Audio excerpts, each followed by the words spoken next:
பொதுவாக ஒரு பிரசவம்னு சொன்னாலே எங்களுடைய முழு கவனமும் தாயும் சேயும் ஆரோக்கியமாக வீட்டுக்கு திரும்புறதுல தான் இருக்கும்.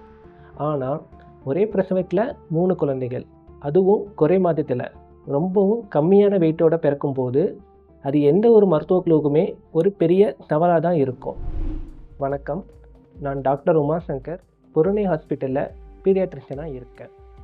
சமீபத்தில் எங்கள் பொருணை ஹாஸ்பிட்டலில் இப்படி ஒரு சவாலை தான் நாங்கள் சந்தித்தோம். அந்த சவாலான அனுபவத்தை தான் இப்போது உங்கள் கூட ஷேர் பண்ண போகிறேன். 10 வருஷமாக குழந்தை இல்லாத ஒரு தம்பதி எங்கள் பொருணை ஹாஸ்பிட்டலில் இன்ஃபெர்டிலிட்டி ட்ரீட்மெண்ட் எடுத்துக்கிட்டாங்க. அந்த சிகிச்சையின் பலனாக அவங்களுக்கு ஒரே பிரசவத்தில் 3 குழந்தைகள், அதாவது ட்ரிப்ளெட் கன்ஃபார்ம் ஆச்சு. யூஸ்வலி இந்த மாதிரி மல்டிபிள் ப்ரெக்னன்சியை நாங்கள் ஹேண்டில் பண்ணும்போது கூடுதல் கவனத்தோடு தான் நாங்கள் இருப்போம். ஏன்னா இதில் தாய்க்கும் சரி குழந்தைகளுக்கும் சரி சில மருத்துவ சவால்கள் வர வாய்ப்பு இருக்குது. நாங்கள் எதிர்பார்த்த மாதிரியே இந்த பர்டிகுலர் கேஸ்லேயும் அந்த தாய்க்கு 32 வீக்ஸ்லேயே பிரசவம் பார்க்க வேண்டிய ஒரு சிச்சுவேஷன் வந்தது. ஸோ அவங்களுக்கு ஒரு எமர்ஜென்சி LSCS, அதாவது சிசேரியன் மூலமாக அந்த 3 குழந்தைகளும் பத்திரமாக பிறந்தாங்க. இங்கே தான் ஒரு நியோனட்டல் டீமாக எங்களுடைய உண்மையான வேலை ஆரம்பித்தது. 3 குழந்தைகளுமே ப்ரீடம் பேபிஸ். அவங்க வெயிட்டும் ரொம்ப கம்மியாகவே இருந்துச்சு. ஒரு குழந்தையோட வெயிட்டு 1.1 kg தான் இருந்துச்சு. மற்ற 2 குழந்தைகளும் தலா 1.4 kg தான் இருந்தாங்க. இந்த மாதிரி குறைந்த எடையோட 32 வாரங்களே பிறந்ததால் அவங்களுக்கு சில தீவிரமான பிரச்சனைகள் வர வாய்ப்புகள் அதிகமாகவே இருந்துச்சு. ஃபர்ஸ்ட், அவங்களுக்கு ரெஸ்பிரேட்டரி டிஸ்ட்ரெஸ் சிண்ட்ரோம், அதாவது மூச்சு திணறலும் ஏற்படலாம்.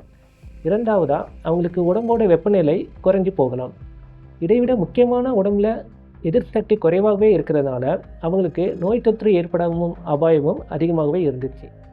அதனால் ஒரு நிமிடம் கூட தாமதிக்காமல் பிறந்த உடனேயே 3 குழந்தைகளையும் எங்களுடைய அதிநவீன NICUக்கு உடனடியாக கொண்டு போனோம். நுரையீரல்கள் முழுசாக வளர்ச்சி அடையாததால் அந்த குழந்தைகளுக்கு இருந்த முதல் சவாலே சீராக மூச்சு விடுறது வைக்கலாம்.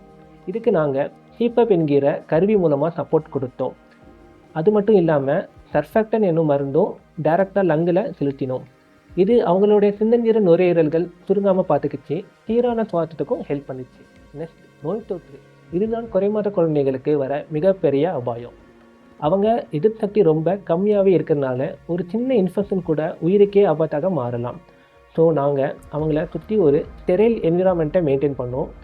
நோய் தொற்று வராமல் தடுக்க தேவையான மருந்துகளை கவனமாக கொடுத்தோம். இது எல்லாத்துக்கும் மேலே எங்களோட ஃபுல் டீமும் குழந்தைகளே 24/7 கண்காணிச்சிட்டே இருந்தோம். அவங்களோட ஹார்ட் ரேட், ஆக்சிஜன் லெவல், உடல் வெப்பநிலைன்னு ஒவ்வொன்றையும் நிமிஷத்துக்கு நிமிஷம் மானிட்டர் பண்ணிகிட்டே இருந்தோம். எங்களுடைய தொடர் கண்காணிப்புக்கும் உடனடி சிகிச்சைக்கும் சீக்கிரமே நல்ல பலன் கிடைக்க ஆரம்பித்தது. குழந்தைங்க கொஞ்சம் கொஞ்சமாக தேர ஆரம்பித்தாங்க. யூஸ்வலி இந்த மாதிரி குறை மாதத்தில், அதுவும் 3 குழந்தைகள் ஒரே நேரத்தில் இவ்வளவு சவால்களோடு பிறந்து வர்றது ரொம்பவே அபூர்வம். இவங்களை முழுசாக குணப்படுத்தி வீட்டுக்கு அனுப்புறதுக்கு பல வாரங்கள், ஏன் சில சமயம் பல மாதங்கள் கூட ஆகலாம். பட் எங்கள் டீமோட ஃபுல் ஃபோக்கஸ் ப்ளஸ் நாங்கள் யூஸ் பண்ண அட்வான்ஸ் மெடிக்கல் எக்யூப்மெண்ட் எல்லாம் சேர்த்து சீக்கிரமே எங்களுக்கு ஒரு மிகப்பெரிய வெற்றி கிடைச்சது. நாங்கள் எதிர்பார்த்ததை விட வெறும் 8 நாட்களில் அந்த 3 குழந்தைகளும் முழுசாக குணமாயிட்டாங்க. அவங்களுடைய சுவாச பிரச்சனைகள் சரியாச்சு, உடல் எடை சீராக ஆரம்பிச்சது, தொற்று அபாயத்திலிருந்து முழுசாக மீண்டு வந்தாங்க. அந்த தாயோடு சேர்த்து அந்த 3 குழந்தைகளையும் பத்திரமா வீட்டுக்கு அனுப்புனது அந்த ஒரு மகிழ்ச்சியான தருணம் இருக்கே.